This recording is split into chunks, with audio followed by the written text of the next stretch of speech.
Hey, good afternoon, everyone. Josh here with Bees in the Weeds. It is towards the end of January 28th, 2023.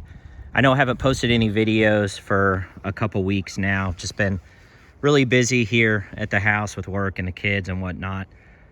Plus, there's just not a whole lot of activity going on. Now, today, we're experiencing kind of an unseasonably warm day for the end of January. It's 55 degrees outside. And I thought I would just give you kind of a quick update. The bees, all the hives appear to be doing well. You can see that there's some activity at the entrances. The bees are definitely taking advantage of this warmer weather here. With it being 55 degrees outside, bees will take any sort of cleansing flights. Although the activity that I'm really seeing at the front of the hives right now is a little bit of foraging activity. So I've seen some pollen coming in. Who knows if that's actually pollen or if it's, could be feed for cattle or something. The bees, when everything's dead outside and nothing's really blooming, they will take full advantage of whatever they can find. I've seen some people, farmers posting some sort of photos or videos of a lot of honeybees that are kind of ransacking what they're feeding their cattle or their horses right now. Because they'll take full advantage of that and bring that back to the hive. So definitely some bees coming and going here. You can see the activity at the entrances. But all 10 hives are showing signs of life, good activity levels. I'm still not going to open the hives, although it'd be okay to open them right now, but you wouldn't want to keep them open for very long. Even though it's 55 degrees outside, that's still a little chilly. It's certainly not ideal weather for them. However, it's definitely warm enough for them to leave the hive and not freeze to death. Let's see what else. As far as prepping for the springtime right now, I'm behind like a lot of beekeepers. I really need to order some more equipment. I plan on putting 2 more hives out here at some point in the springtime. Likely going to capture a couple of swarms.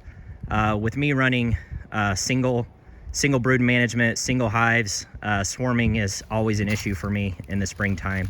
And a lot of the swarms that I've had end up in these trees just across the field here, which isn't always easy because sometimes they're super high up, but at least they don't go too far typically. So I need to order some more equipment, get the boxes painted, get them prepped, get it ready. I need to order some more supers because this year I started out with only these 4 hives coming out of the winter of 2022, and now I'm up to 10. So it's, I've more than doubled my apiary. I don't want to keep doing that every year because I have no desire to get to 40, 50, 60 hives to maintain. I'm just way too busy with my kids and work.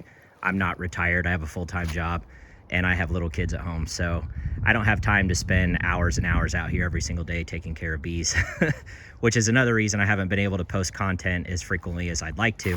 However, I'm sure I'm going to capture a couple swarms. I plan on, for the first time, selling a couple of nukes.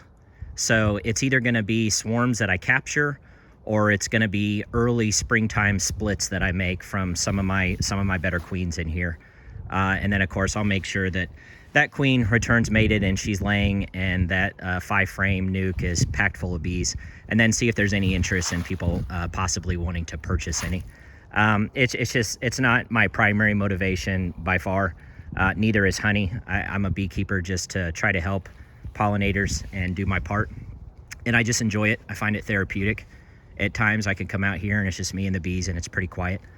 But anyway, I've got a lot of prepping still to do before the springtime hits. I don't have near enough honey supers to put 1 or 2 supers on top of each one of these hives. That's a total of 20 supers and 200 frames. Or actually, I think I'm going to try this spring. I think I'm going to run 9 frames in my honey supers instead of 10. And the difference in that is the bees will build out fatter comb if I put new foundation in those honey supers.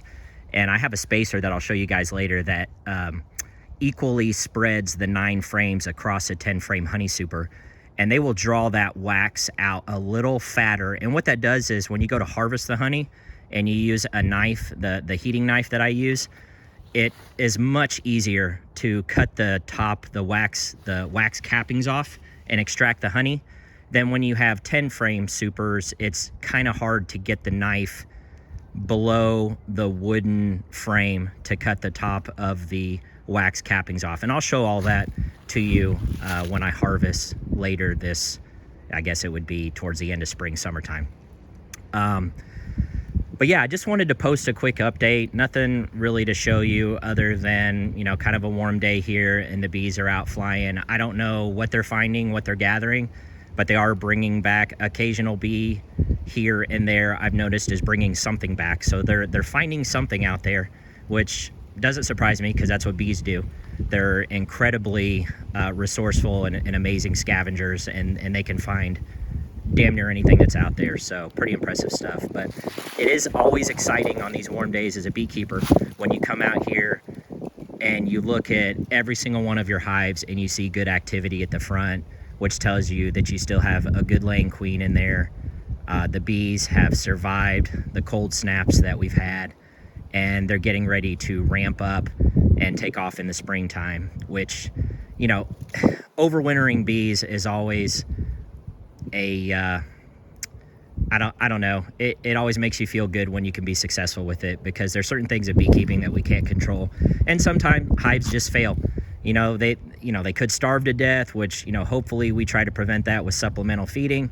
But again, I've said before in other videos, you can do absolutely every single thing right as a beekeeper, and Mother Nature has other ideas. So it's always nice when you come out here and you look at your hives and they appear to be in good health just by looking at the outside from the activity with all the bees coming and going. It just kind of, I don't know, it warms your heart as a beekeeper, because that's what we're here to do. We're here to help honeybees survive and proliferate and expand. And I feel like I'm doing my part for Kentucky and Oldham County here, helping pass and spread on good genetics with these Oldham County mutts. And they seem to be doing really well. Low mite counts. So of course I've been treating with oxalic acid here and there on these warm days, which my main goal there is just to try to get the mite counts as low as absolutely possible when they're in a minimal to no brood period, meaning they're mostly broodless. There's a little bit of brood in there that the queen is laying during the winter, but it's very minimal. And some have absolutely no brood. And so that's the best time to hit them with oxalic acid to kill those phoretic mites that are attached to the back of the bees. And you want to get your mite counts down as low as absolutely possible before the springtime, because when you start to put the honey supers on there and stuff, I do not treat for mites when the honey supers go on. So there's absolutely no miticides, nothing going on, no oxalic acid, even though I think regulations allow for the use of oxalic acid when honey supers are on the hive. I personally do not. So none of my honey is going to have any sort of residual residue or mite treatments or anything else. Even the ones that are approved, I think Mite Away quick strips you can put on a hive when honey supers are on. I personally do not do that. I wait to do my mite treatments before the honey flow and then after the honey flow going into the wintertime. And so far, 3 years of beekeeping under my belt, that's worked well for me. Your mileage may vary, but that's worked well for me. So anyway, short video today, folks. Just wanted to say hello. Yes, I'm still here. Sorry I haven't posted a video in a while, but I hope to be able to post some other content in the pole barn with some of the, I'll give you some reviews on some of the equipment that I'm using. I'll tell you maybe what I like about it, what I don't like about it. And I think I promised you all I would show you some of the swarm traps that my dad and I built. So I still owe you that video. So I hope to post that soon and some other videos for you. But until then, I really appreciate you guys watching. Make sure that you hit the thumbs up or hit the subscribe button if you're not a subscriber. And I'll see you guys on the next video. Have a great day.